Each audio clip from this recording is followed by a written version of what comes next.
भारी तुझं रूप मला आवडले खूप।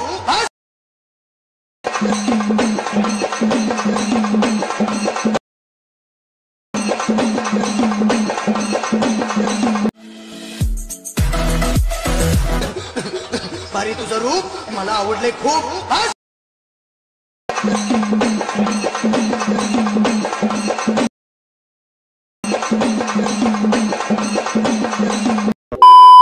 स्वागत आहे मित्रांनो पुन्हा एकदा तुमच्या भावाच्या YouTube चॅनलवरती, ज्या चॅनलचं नाव आहे RS क्रिएशन। तर आजचा व्हिडिओ एकदम खास आणि जबरदस्त झालेला आहे मित्रांनो, जरा स्किप न करता शेवटपर्यंत। व्हिडिओमध्ये वापरले जे बीटमार्क आणि शेकेपी प्रीसेट याची जी लिंक आहे ती मला आपल्या वेबसाईटवर मिळून जाईल। त्यातून तुम्ही इझिली इम्पोर्ट करू शकता अलाइट मोशन मध्ये। तेच आपण व्हिडिओमध्ये वापरले जे मटेरियल आहे याची लिंक तुम्हाला आपल्या वेबसाईटवर मिळून जाईल। तेथून तुम्ही इझिली डाउनलोड करू शकता आणि यूज करू शकता स्टेटस मध्ये। तर चॅनलवर नवीन असेल तर चॅनलला सबस्क्राइब करा आणि बेल आयकॉन ऑल वर सेट करा। तर तुमचा जराही न वेळ घालवता व्हिडिओला सुरुवात करूया। जय श्रीराम जय शिवराय मित्रांनो, तर डेमो मध्ये बघितल्याप्रमाणे रील क्रिएट करण्यासाठी आपल्याला सगळ्यात पहिल्यांदा अलाइट मोशन ओपन करून घ्यायचं आहे। ओपन करून घेतल्यानंतर सगळ्यात पहिल्यांदा आपल्याला प्रोजेक्ट्स मध्ये यायचं आहे आणि प्रोजेक्ट्स मध्ये आल्यानंतर आजच्या व्हिडिओमध्ये वापरले जाणारे जे बीटमार्क आणि शेकी प्रीसेट आहेत आपल्या वेबसाईटवरून इम्पोर्ट करून घ्यायचे आहेत अलाइट मोशन मध्ये। अलाइट मोशन मध्ये इम्पोर्ट करून घेतल्यानंतर सगळ्यात पहिल्यांदा बीटमार्क प्रीसेट ओपन करून घ्यायचा आहे आणि ओपन केल्यानंतर तुमच्या समोर अशा प्रकारे इंटरफेस दिसून येणार आहे। तर व्हिडिओमध्ये वापरले जाणारे लेयर एक्स पर रेक्टँगल आणि तुम्हाला बीट इथेच तुम्हाला प्रोव्हाइड केलेलं आहे, सॉन्ग हे तुम्हाला यातच दिलेलं आहे। तर फर्स्ट स्टेप काय करायचे, स्टार्टिंगला येऊन सगळ्यात पहिल्यांदा खाली प्लस चिन्ह क्लिक करून मीडियामध्ये जायचं आहे। तर मीडियामध्ये गेल्यानंतर अशा प्रकारे तुम्हाला मटेरियल दिसून येणार आहे। तर सगळ्यात पहिल्यांदा तुमचा एक इमेज इथं ॲड करून घ्यायचा आहे। आता हा इमेज मी इथं डेमोसाठी यूज करतोय, इथं तुम्ही स्वतःचा इमेज यूज करून हा स्टेटस आहे तो क्रिएट करू शकता।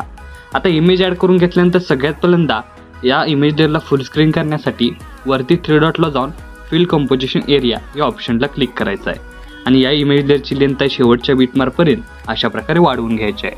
वाढवून घेतल्यानंतर स्टार्टिंगला येऊन इथं आपल्याला काय करायचं आहे, सगळ्यात पहिला बीट म्हणजेच 0.6 या सेकंदाच्या बीटमार्कवर येऊन इमेज लेअरच्या बरोबर मध्ये तुम्हाला हा ऑप्शन या 2 भागात कट करायचा लेअर दिसून येतोय।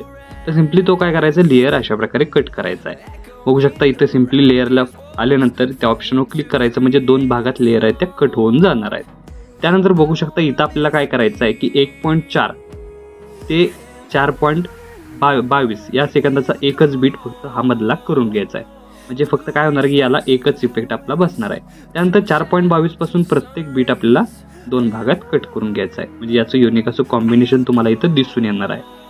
2 भागात कट केल्यानंतर परत नेक्स्ट स्टेप काय करायचं की या ज्या लेअरिक्स आहेत त्या सिम्पली स्क्रोल करत वरती अशा प्रकारे इमेज वरती घेऊन यायचे, म्हणजे प्रॉपर इमेज वरती त्या लेअरिक्स दिसून येणार आहेत। याचंही युनिक असं कॉम्बिनेशन तुम्हाला इथं दिसून येईल आणि युनिक असं तुम्हाला इथं लुकही येणार आहे असा।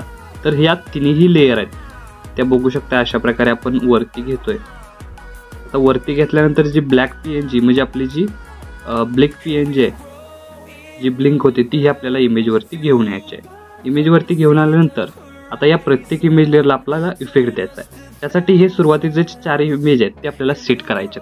त्यासाठी काय करायचं, सगळ्यात पहिला जो आहे तो अशाच प्रकारे इमेज ठेवायचा आहे। सेकंड नंबरचा आहे त्याला काय करायचं आहे, सिलेक्ट करून एडिटमध्ये जाऊन ॲड इफेक्टमध्ये जायचं आणि इथं आपल्याला मिरर इफेक्ट सर्च करायचा आहे।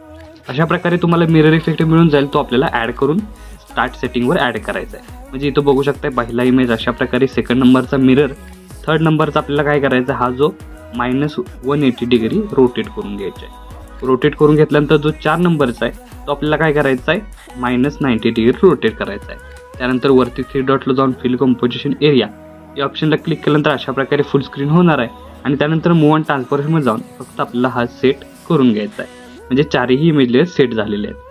आता काय करायचं आहे, बॅक निघून आल्यानंतर शेकी प्रीसेट ओपन करून घ्यायचे आहे आणि हे जे फर्स्ट आणि सेकंड हे 2 इफेक्ट आहेत, तर पहिला इफेक्ट इथून आपल्याला कॉपी करून घ्यायचा आहे। कॉपी करून घेतल्यानंतर मेन प्रोजेक्टला येऊन इथं आपल्याला काय करायचं आहे, पहिल्या इमेज लेअरला पेस्ट करायचे आहे। त्यानंतर एक इमेज मधील सोडून तर आपल्याला एकाडे हा इमेज लेअरला प्लेस करायचे आहे। त्यानंतर हा जो मधला लॉंग लेअर आहे म्हणजे लॉंग इमेज आहे तो सोडायचा आहे। त्यानंतर आपल्याला 4.22 एकदा पेस्ट करायचे आहे। त्यानंतर आपल्याला 6.14 म्हणजे एकाडे एक इमेज लेअरला हा फर्स्ट इफेक्ट अप्लाय करायचा आहे। म्हणजे याचं युनिक असं कॉम्बिनेशन आणि लुक तुम्हाला व्हिडिओमध्ये दिसून येणार आहे। तर बघू शकता आपला फर्स्ट झालेला आहे। त्यानंतर बॅक निघून शेकी प्रीसेट ओपन करून घ्यायचा आहे आणि हा सेकंड नंबरचा इफेक्ट आहे तो इथून आपल्याला कॉपी करून घ्यायचा आहे। कॉपी करून घेतल्यानंतर मेन प्रोजेक्टला येऊन पहिला जो इफेक्ट पासून राहिलेल्या प्रत्येक इमेज लेअरला काय करायचं आहे, तिथं आपल्याला इफेक्ट आहे तो अप्लाय करायचा. म्हणजे याचं युनिक असं कॉम्बिनेशन तुम्हाला दिसून येणार. बघू शकता इथं आपल्याला काय करायचं, हा सोडून 5.18 पासून चालू करायचा आहे. म्हणजे इथं आपल्याला काय करायचं आहे, मगाचे जे पहिल्या इफेक्ट पासून जे राहिलेले इमेज आहेत त्या प्रत्येक इमेज लेअरला हा इफेक्ट अप्लाय करायचा आहे. अप्लाय केल्यानंतर आपल्याला नेक्स्ट स्टेप काय करायचे की सगळ्यात स्टार्टिंगला येऊन, आता बघू शकता अप्लाय झालेला स्टार्टिंगला येऊन खालील प्लस चिन्ह क्लिक करून मीडियामध्ये जायचं आहे आणि मटेरियलमध्ये जो PNG दिलेला आहे ॲटिट्यूड PNG तो ॲड करून अशा प्रकारे वरती स्क्रोल करत सेट करून घ्यायचा आहे. सेट केल्यानंतर याची लेंथ शेवटपर्यंत वाढवून घ्यायची आहे. फक्त इथं आपल्याला काय करायचं आहे की 1.4 जिथपासून आपल्या लेअर चालू होते ॲटिट्यूड किंवा आपण PNG म्हणू शकतो अशा प्रकारे ह्या तिथं आपल्याला हा भाग कट करायचा आहे. म्हणजे त्या भागात तुम्हाला अशा प्रकारे ओव्हरऑल लुक दिसून येणार आहे. तर बघू शकता आपला स्टेटस. आता सिम्पली एक आपलं काम राहिलं आहे. हा जो लॉंग लेअर आहे त्याला आपण इफेक्ट द्यायचा राहिलेला आहे. त्यासाठी इथून बॅक निघून शेकी प्रीसेट ओपन करून घ्यायचा आहे आणि थर्ड इफेक्ट म्हणजे थर्ड नंबरचा जो इफेक्ट आहे तो इथून आपल्याला कॉपी करून घ्यायचा आहे. त्यानंतर मेन प्रोजेक्टला येऊन इथं आपल्याला त्या लॉंग लेअरला अप्लाय करायचे. लॉंग लेअर इथं आपण बघू शकता की 1.4 पासून चालू होते. केल्यानंतर याचा ओव्हरऑल लुक तुम्हाला अशा प्रकारे दिसून येणार आहे. बघू शकता तुम्हाला याचा ओव्हरऑल लुक अशा प्रकारे दिसून येणार आहे. तर आपला स्टेटस आहे तो इथं क्रिएट झालेला आहे. तर याला सेव्ह करण्यासाठी वरती ॲरोची एकदा क्लिक करायचं आहे, एक्सपोर्टवर क्लिक करायचं आहे. अशा प्रकारे आपला स्टेटस आहे तो HD मध्ये सेव्ह होऊन जाईल. तर आजच्या व्हिडिओमध्ये एवढंच मित्रांनो. भेटू पुढच्या व्हिडिओमध्ये. तोपर्यंत काळजी घ्या.